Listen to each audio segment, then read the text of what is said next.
Avec les renseignements, c'est payant. Les clubs, lorsque vous avez un renseignement pour prendre un joueur, au niveau fédération, c'est payant. Les clubs avaient payé l'argent pour un renseignement. Et le gouvernement, la fédération, va répondre avec les clubs que non, va retrouver 300 joueurs. Et pas, il m'a côté, à part l'équipe Victor Osson, mais donc, tout à coup, il utiliser les joueurs. Les clubs ont utilisé les joueurs. Après, dans Bosco, ailleurs, oh, on a des joueurs, c'est compliqué. Quand Rolian Bongo. Vous savez que le dossier Zao, tu as le dossier Zao. Zao a certainement 2 licences. 2 licences, joueur Moko a 2 licences. Zao a été dans Don Bosco. Pendant qu'il y a mineur, c'est la licence de senior. Zao, il y a un qui quitte la fédération parce que Zao était encore mineur, mais la fédération va délivrer une licence. Il y a senior. C'est l'autorité. Donc ça veut dire, c'est le ministre à sport. Romain Molina, il a dit avoir fait des enquêtes. Mais l'investigation, il a fini par découvrir. Dans le salaire, on te paie sa Hector Cooper. 55 000 $ le mois.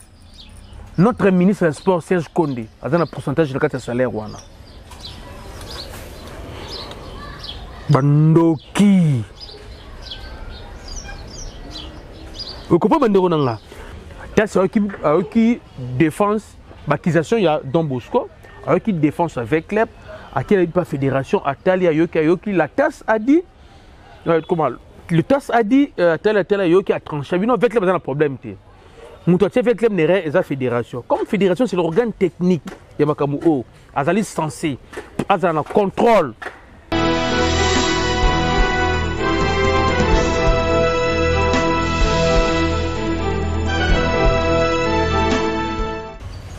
Jeudi 16 juin 2022, ici précisément à Kinshasa, ville province de Kinshasa. Bonjour fidèles téléspectateurs de Congo Progrès International. Très heureux de vous de venir encore une fois de plus sous vos petits écrans, parler avec vous, débattre ensemble avec vous, s'échanger des idées et pourquoi pas améliorer la façon de beaucoup de choses qui se passent dans notre pays.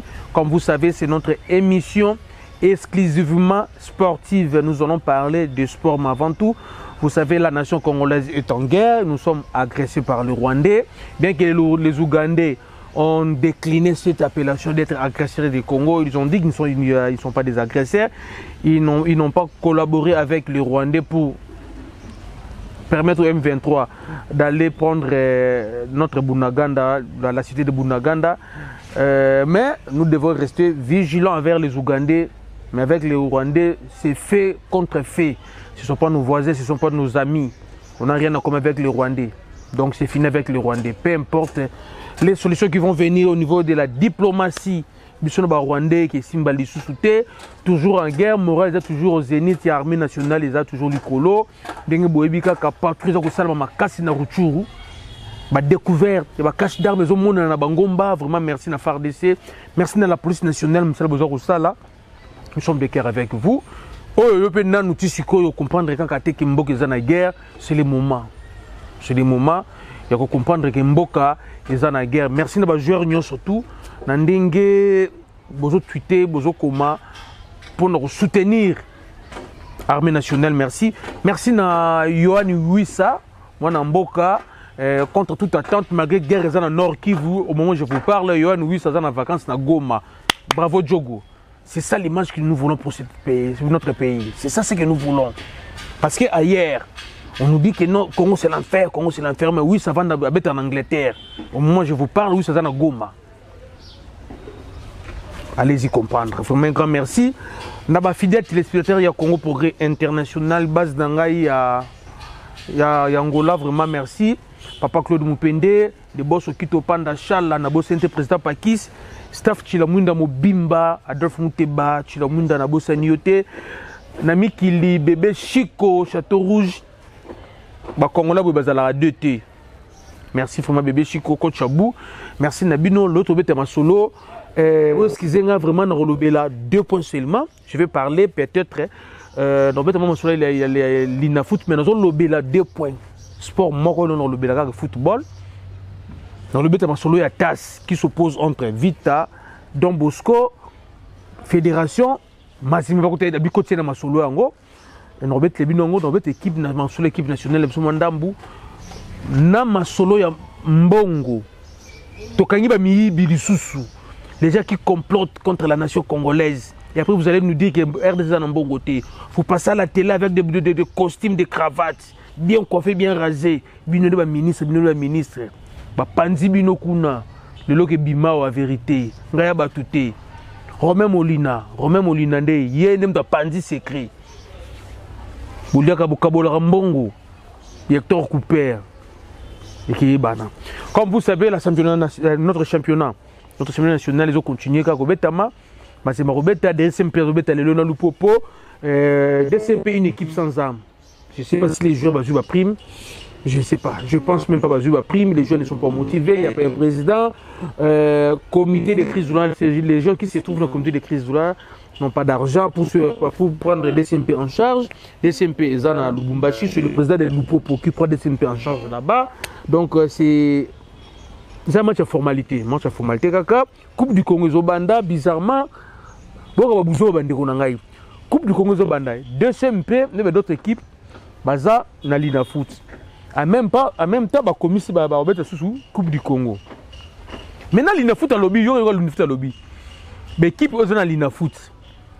Ok, et il y a la Coupe du Congo. Le match de va forfaité. Ça, c'est quelle loi? Donc, il y a deux matchs dans Lina Foot. Donc, ce match est Liboso. Ayen a été. Le match est là, il faut pour la forfait. Il faut bien un problème.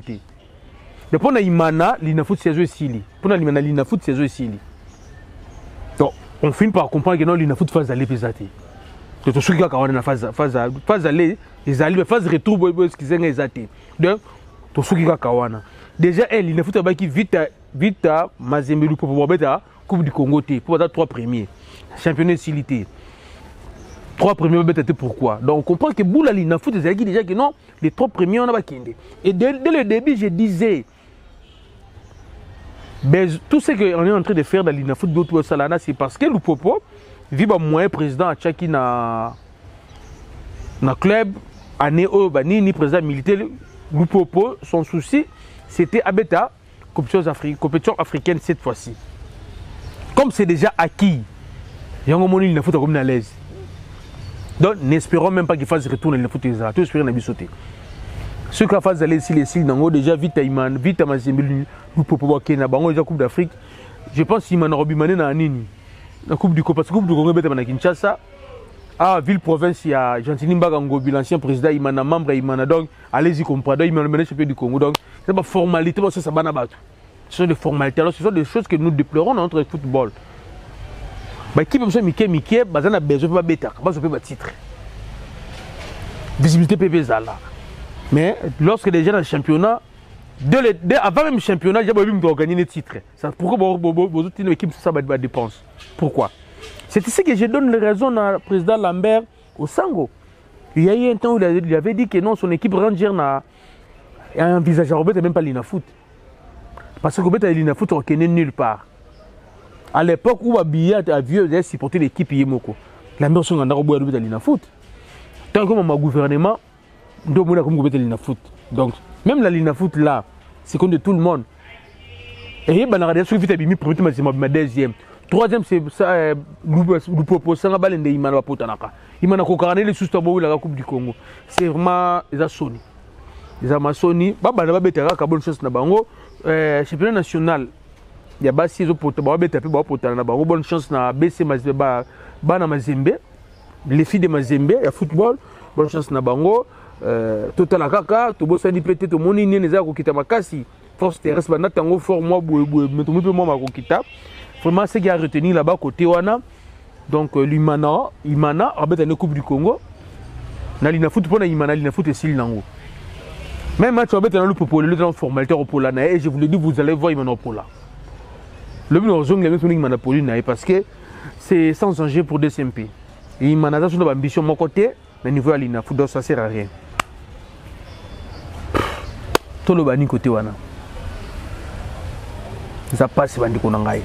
Deuxième dossier de Zanango Lelo, ils allaient dossier TAS. Tribunal arbitral au sport. Tribunal arbitral au sport, ils ont un ami qui est côté Kuna. Il y a de cela 2 ou 3 mois passés, j'avais fait une émission sur le dossier un joueur Zao Matutala,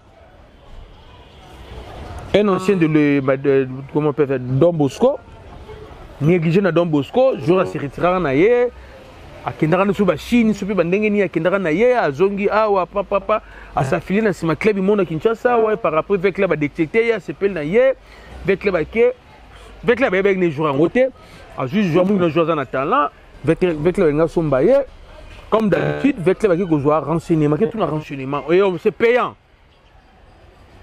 Les clubs, lorsque vous avez un renseignement pour prendre un joueur, au niveau fédération, c'est payant. Le club avait payé l'argent pour un renseignement. Et le gouvernement, la fédération, va répondre avec le club que non, va retrouver un joueur et pas il m'a côté, à part l'équipe Victor Osson. Donc, tout à coup, utiliser les joueurs. Le club a utilisé les joueurs. Après, Don Bosco, hier, on a des joueurs, c'est compliqué, qui sont dans la ligne de foot. Vite, non, il y a des joueurs parce que la fédération doit autoriser à Kingaï.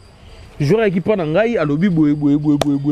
Elle fait un joueur à l'outou. Il y a Don Bosco. Bah bien peut jouer. Je vais non aller Don Bosco va négliger la bangongaï. J'ai vu qu'il va négliger les gens qui partent. Raté. Mais qui n'en a.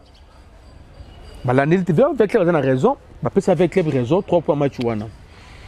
Papa et au sein qui au mari. Alors on va sanctionner ba CAF ba FIFA on ton akiti awa. Aye commission lina foot. À suspendre en haut.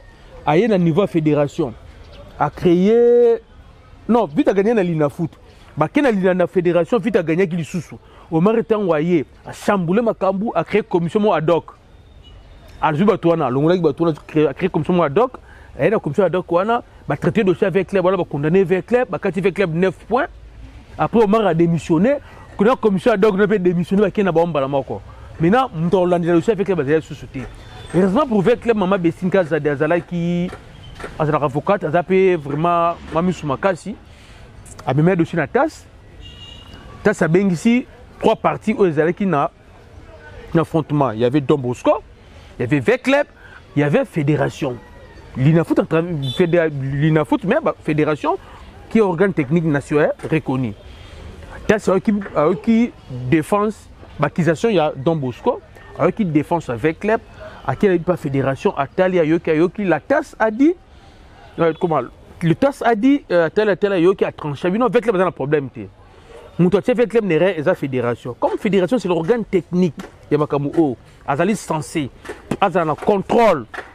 Il y a un document surtout parce que c'est celui qui octroie des licences aux joueurs, habituellement aux des licences. Donc, la faute revient à la fédération. La fédération, il faut s'assumer.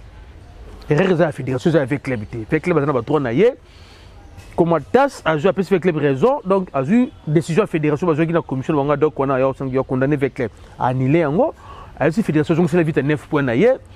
A eu vite automatiquement avec ces 9 points, comme 9 points, comme 74 points, mathématiquement 69, vite à comme champion. Loi, comment, sentence, comment on appelle ça? Verdict, tant que et comme la fédération, tant que mon avis, ok, d'accord, avec les bazar a raison, pour mes athées. Babi, faute, on a surtout fédération assumer l'erreur naïe. C'est la fédération qui doit assumer ses erreurs. La fédération pas yawa a commis Mazembe, a commis le club, a commis le Linafoot, a commis Don Bosco. Bah c'est là qui n'a fait club, a joué au Razor tout à l'heure, ça y est, dans Don Bosco. Vite à jouer à foutre les billets à Salini, a joué à Don Bosco. Et maintenant il fallait Linafoot, Bazoa, c'est avec club, comme Beckleb c'est lui le champion avec 74 points, Mazembe 63 points. C'est avec le trophée naïf, c'est trophée médaille, n'a gagné $5,000. Moutou bandi. Mazembe comme fédération comme Mazembe, Mazembe beaucoup yoka. Pesi Mazembe 45 jours, beaucoup yoka. Vite pas de pression, Mazembe beaucoup yoka. Maintenant la fédération voulait l'Inafoot voulait que vers club Abunda na Mazembe abotoula le trophée. Oh papa tu as mon babali. Mon babali c'est ma guerre papa. C'est ma même doukité. Vers club n'est pas habilité au de Lubumbashi. Le robot, tu l'as Mazembe au trophée. Non. Les organisateurs du championnat, c'est la Linafoot. Les responsables numéro 1 en football, c'est FECOFA. Comme FECOFA à reconnaître l'erreur naïe, ça a tranché. Donc, c'est la FECOFA, à travers Linafoot, a ordonné dans Mazembe, à donc c'est avec club, trophée, médaille, banane. C'était ça. Fekofa nali na foot du fait que bazala bango infiltré balia en bonga mazembe balia na bonga mazembe les gens qui sont à l'intérieur là-bas bazala bango mazembe bazo koka ko prendre position té devant mazembe yo organisateur en championnat club aux articles ba règlement les clubs sont censés obéir na ba décision ou entité zo zoa mais mazembe boya ko obéir na lina foot ni na fédération bon tali kaka boye mazembe ki ko tsa ba recours na ba FIFA ake lobby tas atindi verdict na ye ya suka verdict a confus na verdict wana il y a 30 pages à notifier parce que mazembe disait que ye batikala ko yoka été na dossier wana atie pour notifier te na tas on notifie mazembe na tas on notifier fédération et maintenant ce côté ça sali a sali bango livre donc on livre sali rapport na ya 30 pages atindeli bango akaboli mutu na mutu par responsabilité na ye côté V club joueur akenda to akenda te joueur akenda ozo coupe to V club ozo coupe te côté mazembe après ça non na dossier la mazembe toi tu n'es pas concerné na dossier wana toi tu n'es pas concerné les joueurs on va porter plainte à joueur na Don Bosco à joueur mazembe te mazembe toi qui t'avais remis la coupe la Lina Foot. La Lina Foot a reconnu qu'elle c'est erreur. Donc ça coupe. Si la fédération soit foot à vite, je pense que dépense sur un salaire d'avocat. Faut fédération foot à vite à mongo. Ça va dépenser vite à salaire pour l'avocat. Donc c'est l'ango. Donc à renforcer de ce verdict naïf. Décision au Omar Azouaki n'a pas tourné le coup de wana, va condamner qui fait club, on va retacher avec club 9 points. Ça voit qu'ici décision wana avec club a raison parce que c'est avec club 9 points naïf automatiquement avec 9 fois parce que c'est avec club wana parce que c'est déjà avec club 74 points suivi de mazem 69 points avec club a champion donc maintenant il y a rien au Kenko Samba mon vieux qui disait qu'il y avait pas de soubassement il y avait pas de boy maintenant ça l'appelle na FIFA peut-on dossier avec la FIFA bengi tino na test atali a tranché avec non rien. Donc pour l'instant je pense les gens de la fédération qui sont de fois en fois vous avez compris. Donc c'est plus l'art de blaguer. Faut que vous devez assumer. Moi pour nanga ko ça peut couper na té pour ngai. Comme ça fédération bima aventurer devant banane. Ba équipe aux diriger. Moninga bana mazembe pona bo pesa coupe wana te fédération bazana ba soda mais na pe kuna te bon ça là on peut bimisa fédération ba bololé ba bois comme ça qu'on va prendre la prochaine base autoritaire devant ba club devant dirigeant ba club ça c'est quel genre de fédération OK na ka fukuno bo gagner ta procédure ta ba bi procédure betana na équipe procédure mboka moya ba mpuku na ba nyao boko perdre procédure wana to yesu ana kati ba club zo ba nga fédération te so musala les années on jouera mbonga le to liaka. Ça c'est quel genre de fédération? Vraiment, Baka besoin de raison. Hein? Une fédération de foin, de merde. Faible vraiment. Attends tout ciel. Ça c'est quel genre de fédération? Donc, TAS a tranché. A renforcé la décision naïe, verdict naïe. Vers club. TAS a annulé. Décision aux commissions ad hoc et au Marie-Jo qui peuvent retirer avec les 9 points. TAS a annulé en gros. Test avec les 9 points naïe, comme 74 points naïe, champion. Et maintenant, c'est la fédération et la Lina Foot doivent prouver au peuple congolais qui sont forts, basés la maîtrise à dossier, maîtrise à club à diriger. Pas trouver solution pour résoudre le problème Yamazembe avec club. Pas trouver solution. Parce que nous ne serons pas d'accord de voir le V-Club. D'ailleurs, ça nous chaque fois. Niveau conflit, comment vite dans Mazembe, Banga. Tout ça, et ça c'est un conflit entretenu et soutenu, formaté par la fédération de Fouan. Vous poussez vos propres enfants à Bundaka. Nous sommes des Congolais. Nous sommes des Congolais, papa. Notre ennemi commun c'est le Rwanda. C'est pas mon c'est pas mon Mazembe. Non, ils ont la raté. Comme le niveau qui est villageois, avec club, entre tout ça c'est la fédération et dans tout ça il y a un ministre de sport jouer Yinda aucun parlement qu'on a eu beaucoup dossier on a fait parce que déjà comme on a niveau moko boye kitenga lobaka vite pas que nazwa nani sénateur le Denis Kambaye achaye do ana kini comme ko beba vous comprenez et comme ko beba mama vite na mazembe et comme ko beba a même ita dossier moko zana sur Marcel Ngimbi on fait que bazali na raison na ye manyema nyo frappé mazembe pas na raison na dossier wana faut-il faire zali manyema nyo na fédération encore une fédération de fonds encore car Rolia Mbongo. Vous savez que le dossier Zao Tobet le dossier Zao wana. Zao a certainement 2 licences. 2 licences joueurs mon corps a 2 licences Zalaka. Zao a été dans Don Bosco pendant que ça mineur, bah c'est la licence ba senior. Tala nanu Zao, ya omla ki kitenga ba kino bato bazana na fédération bazana Cameroun na bango te parce que bazana raison ba ko betaka. Zao était encore mineur, mais la fédération va délivrer une licence. Il y a senior. Si tu as une licence, même licence, tu as une équipe et où tu as la fédération. Donc, une seule fédération, un seul joueur, 2 licences. Pas si. Parce que dans le moment où les carottes sont cuites, donc Mazembe, je pense que ça recourt sous sauté, c'est clair. 20 clubs a récupéré 9 points naïe, l'INA Foot.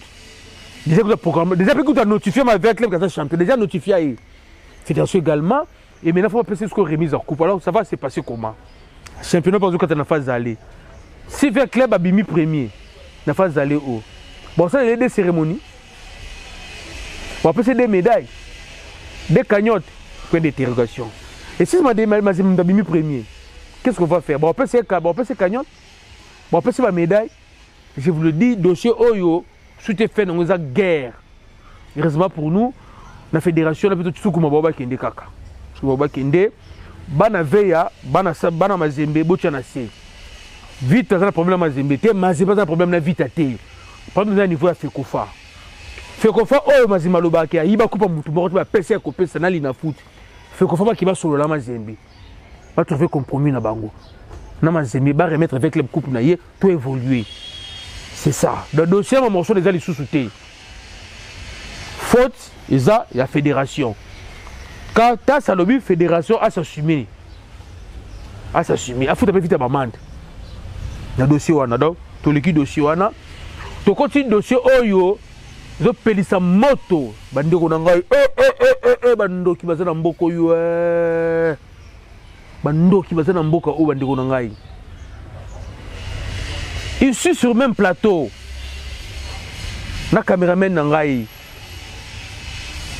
Gloire Kamwin, Neb Sarabino, Fédération Nabiso, comme bazo kendi na bango, bata marijuana, ministre na batunaye, bazé bébé, baza solo ya remanié, ma soupe ndengeni, comment créer ba cop, comment créer ba cop, comment créer ba cop, yoka soko ba cop bébé tami. Kopa Liboso. Je vous parle de Christian Sengibiemi. Il est entraîneur national. Christian Sengibiemi, directeur national. Trop de bêtises, il est démissionné. Sengibiemi comme directeur technique national, Zalawana. Basolola Ranin. Mtaï Belzati. Arum coach équipe. Papa. Faute de résultats, Christian Sengibiemi. À Salini. Limogé. Sengibiemi avait un contrat avec la fédération de combien d'années? Boutouna Bango. Tout ce qu'il a signé un contrat il y a combien d'années? Tu as évité. Bon, mais il y a un nombre d'années. L'entraîneur, tu as les caractères, il y a 3 ans. Sengibiemi, c'était combien d'années? Tu as évité. Cause de contrat na Bango, tu as évité. Sengibiemi, Kenda a 5 rabis bon côté. Les locataires vont réussir à mettre un coup de papier pour couper. Sengibiemi a mis à 5 bon. Vous n'avez pas qui m'a fait un bon. Quand on a 5 bon, tu prends un année. Pas 5 bon, on a lelo.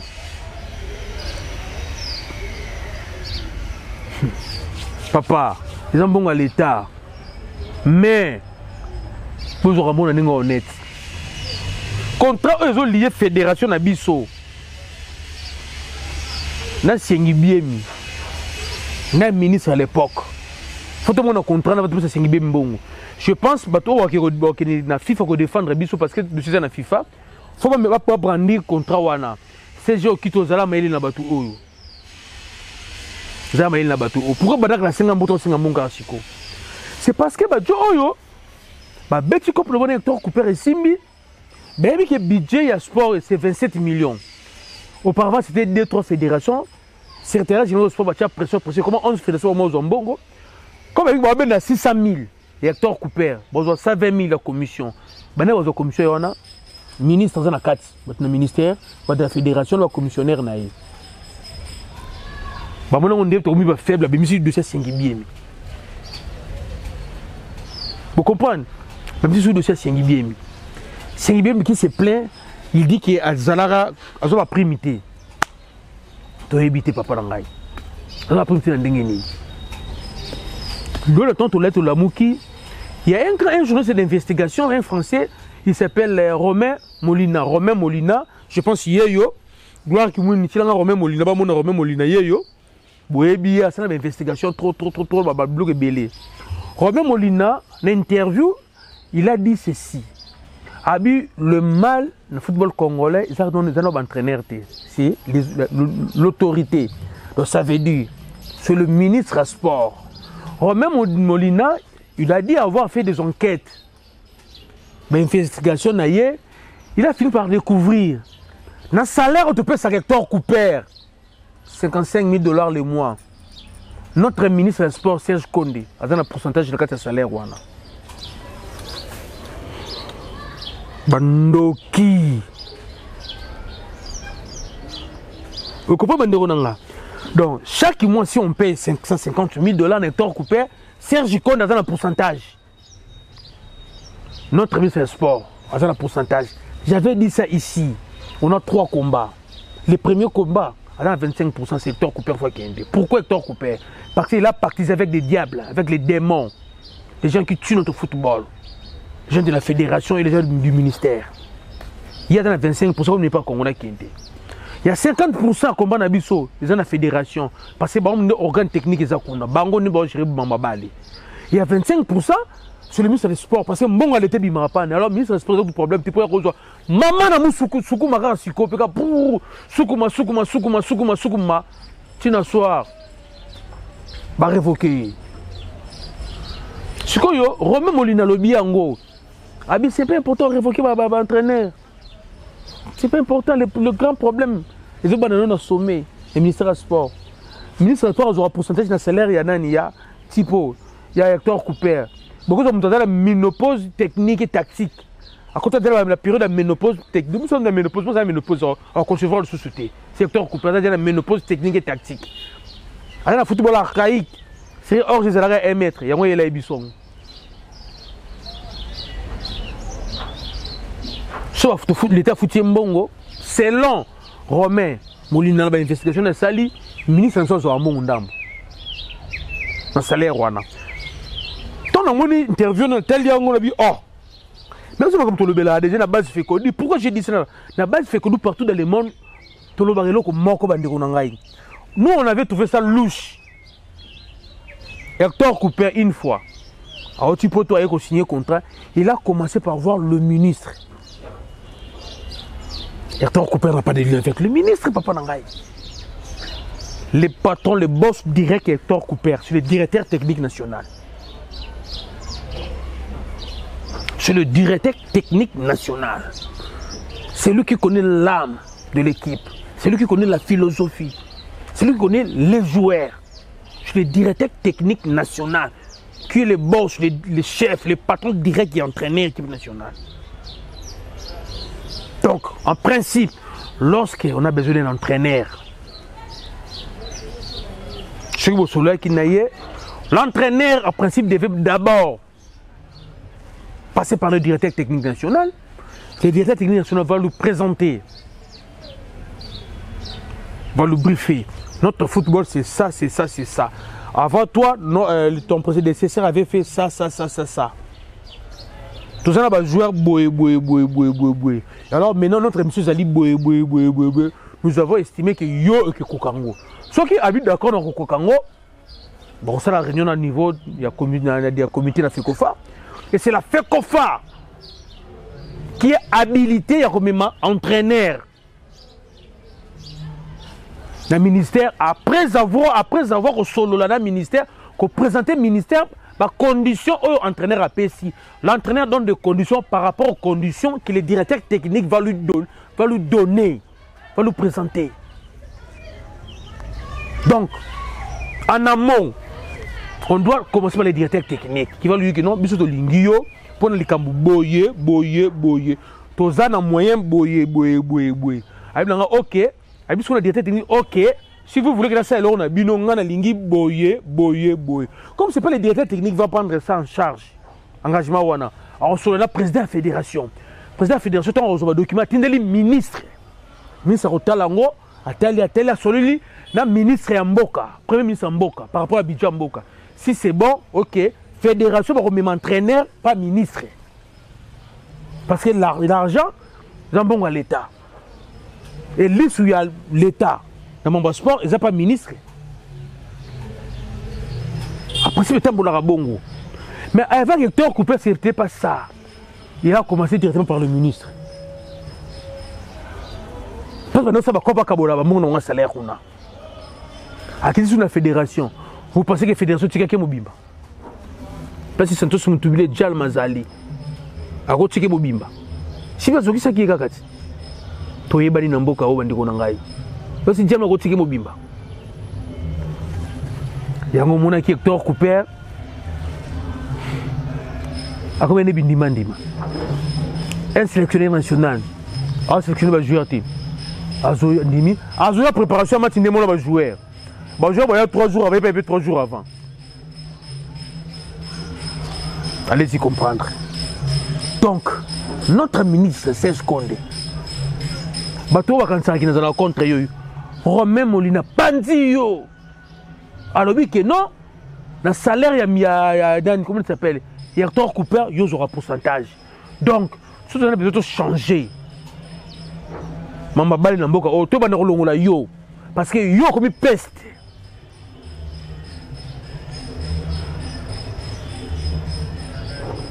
On m'a même soufflé à l'oreille bande konangai. On m'a même soufflé à l'oreille. Les lots. Le terrain local au AVM, il y a RTNC, la Cabinda. Vous savez pourquoi ils viennent dans la barrière? C'est parce qu'ils ne voulaient pas que tu aies un salaire. Nous tous nous savons qu'il va gagner 18 000 $. Mais vraiment, on sait parce qu'il va 12 000, 13 000, comment va 4 pourcentage. Alors il ne voulait pas. Comme il ne voulait pas, ce n'est pas il qui est le ministère du budget, à finance, qui était. Il a dit bon, il faut ça là, on va nous le dossier il c'était pas l'État congolais. On a pour ça que non, on n'a pas passé bon. Non. Fédération du ministère. Il y a pour ça que il pourcentage qui vient dans le bout de nos potans. Donc il y a une fatigué béton.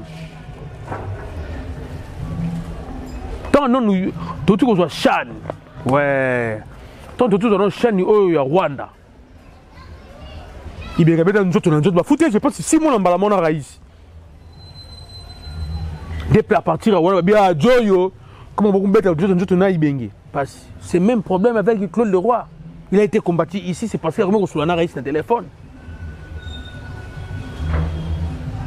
Une financière de fouin, commissionnaire,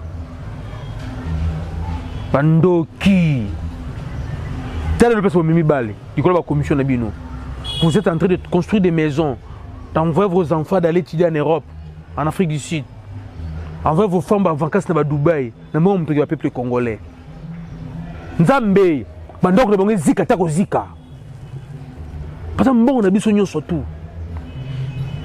Donc s'ils avaient accepté les 55 000 $ et Hector Couper, c'est parce qu'il y a un pourcentage dans le bon Wana. Demain après demain, vous avez un entraînement de 70 000 $. On dit 70 000 $. Non, non, vous avez un entraîneur à niveau, c'est 70 000 $ pour voir comme ça peut mettre colo. Non, on ne peut pas vivre par rapport à votre tempérament. Nous sommes en Pierre, mais qui n'est pas au Kemba. Il y a au Kemba. Parce qu'on a la santé, on a besoin de santé, microbe. Vous avez un microbe, typhoïde, malaria. Stress, c'est le cas. Au terme, vous avez 2000 francs dans la poche. Papa. Au terme, vous avez un reportage pour carburant sur le camion.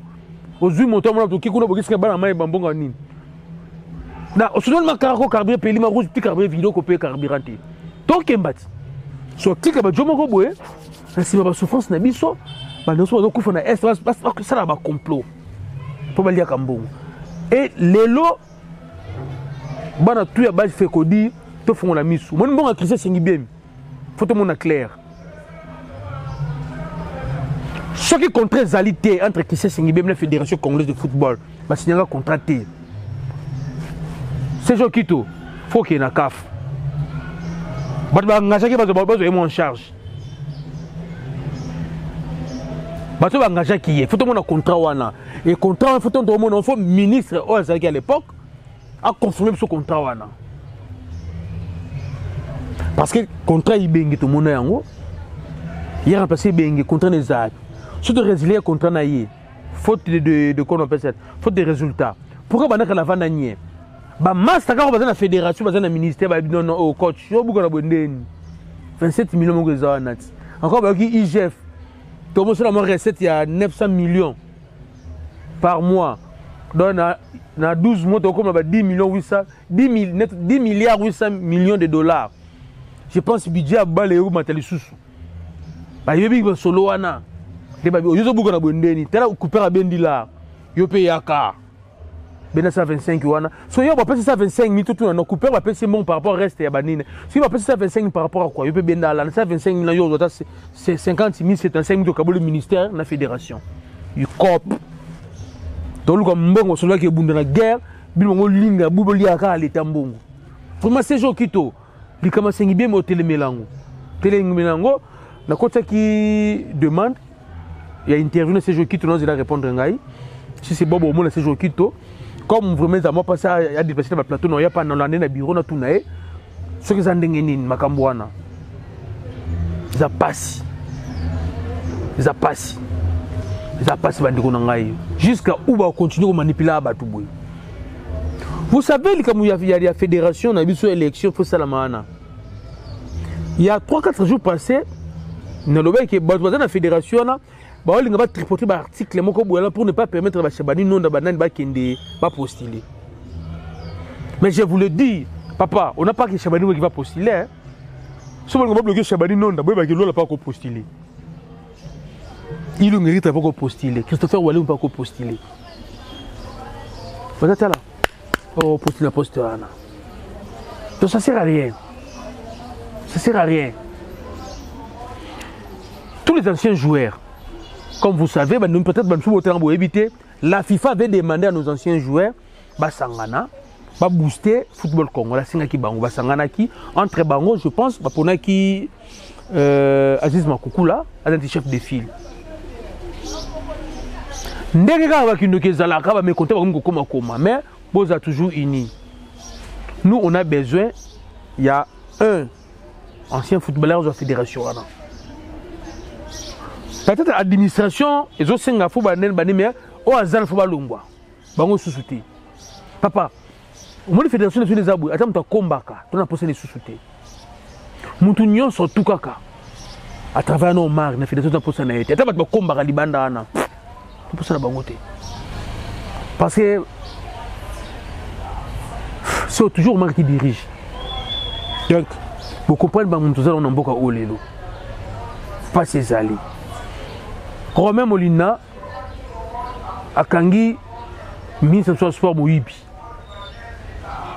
Dans 55 000 $, au docteur Cooper à Zalaka, a un pourcentage de salaire. Donc, selon Romain Molina, Moutali Bosso au Longola. 1500 sports. Serge Konde, Moutali Bosso au Longola. Après, tout le monde va entraîner. Parce que tout le monde va entraîner aussi. Serge Konde, fédération, après entraîneur. Ça, c'est elle ce qui a retenu. Serge Konde, Romain Molina Kangio, le Boko Nasaki. Au cas où le pourcentage d'entraîneur. C'est ça ce qu'il faut retenir à Makassi Angwana. De deux dossiers, il y a Siengi Biemi, c'est un dossier flou.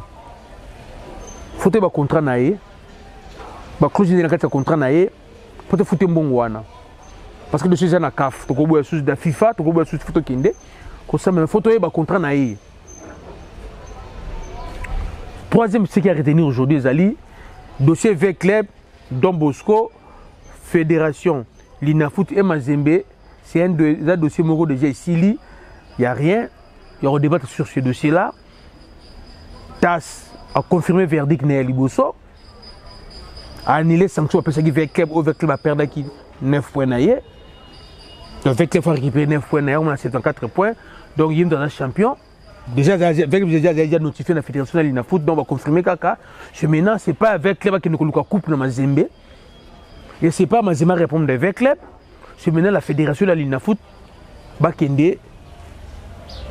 vers Mazembe pour retirer coupe wana médaille je ne sais pas qui na bango mbongo puis mazie afuta Fédération futa Mazembe afuta avec club mbongo ba dépense ça les avocat na ye. C'est ça ce qui a retenu le lot yangwana toujours telle année l'évolution comme sur au kende toujours telle année au kende yoan wisa azaka kana goma kuna a pe ba pemana ye côté ba ma transfert zone ngana makasi vraiment zone ningana. Mais moi, je ne sais pas si rumeur, je comme maman solo, papa, tout le ce que j'ai apprécié parce que j'étais avec le coach Chungu aujourd'hui, on a entraînement avec le club. Si tout va bien, comme entraîneur I23, ouais, il y a le pas I23 coach Chungu. Félicitations, bonne chance, non, coach. Bon, on a ma préparation parce que la génération qui joue aujourd'hui dans le Léopard A, Bele Bazawana, je pense pas après 2 ans, on prend notre Léopard Chan là. Le par I23, je sais que I23 a mélangé na ba pro. I23 na ba bazali banda dinze pe bazana kati be bazana kati wana. Bon mélanger bango, bon on est à venir na biso lobe avec bon on est tenté sous kokende Coupe du monde. Pour tenter sous na bango I23 na biso wana. Ceux qui en Congo ba rozoba jouer, mais je sais que au satire msou c'est utama di banda parce que li banda I23 c'est bon belé. Bazali belé vraiment.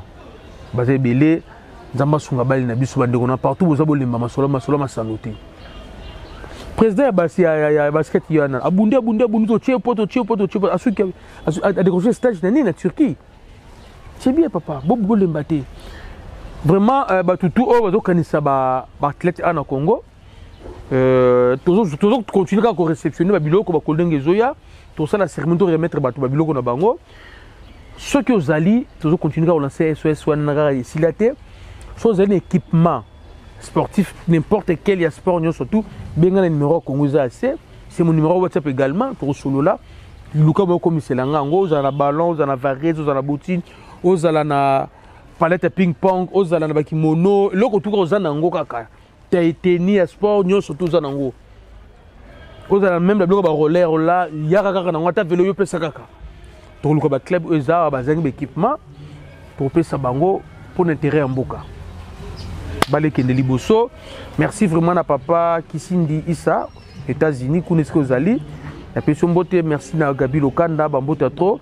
La personne beauté na Rifin qui toi dit, Charles Chiwewe, Bambote Rozanga, Tétalara Rayo. Vraiment, merci à Bino Nyo Sobolaningai. Dengue Zala Kaka. Et ça l'a appelé Biso bien. Papa Julien Dombassi, coach Abou.